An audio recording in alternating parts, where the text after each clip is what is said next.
Wala. Ito na naman tayo sa no edit na video.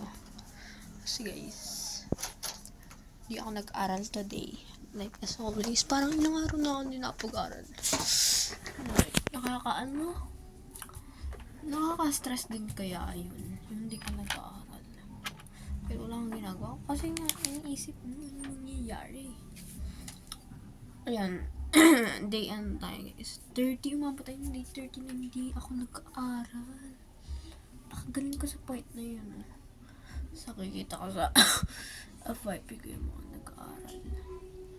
Like, nakakaingit how they manage it. Kasi, basagan ng mental health. I mean, di naman. Kung love mo talaga yung pag-aaral, eh di, can definitely pag-aral ng maayos. Unlike yung nangyayari sa akin. Like, parang 5 days na walang aral. Mas ang dami pang applicants, like 170,000 daw, sabi nila. Ang daming kaagaw. Tapos ako, tambay lang. Ito. Hindi siya maganda guys. Kasi it's June na. Magpapasukan na. Ulit.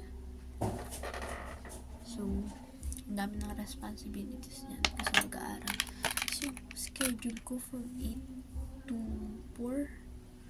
Grabing bagsakan yun. Tapos, grade 12 na ako. Tapos, pero dalawa yung vacant namin, dalawang araw. Like, Monday, tapos yung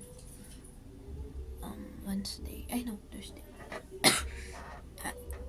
Yeah. So, okay na rin kasi walang pasok yung Monday. Which is good kasi ayaw kong pumasok ng Monday.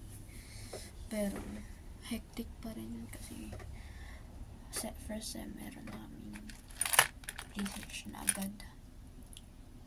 So, yan. Etong video na to parang usap-usap lang about sa buhay ko. Kasi hindi na ako nakapag-aral eh. So much.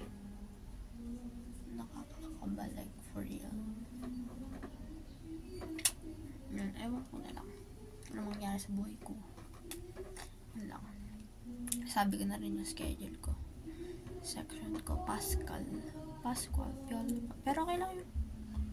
Yung advisor kasi naging subject teacher namin siya. Daling plastic yan. Charot. Yan lang friends. Kasi pa 12 na.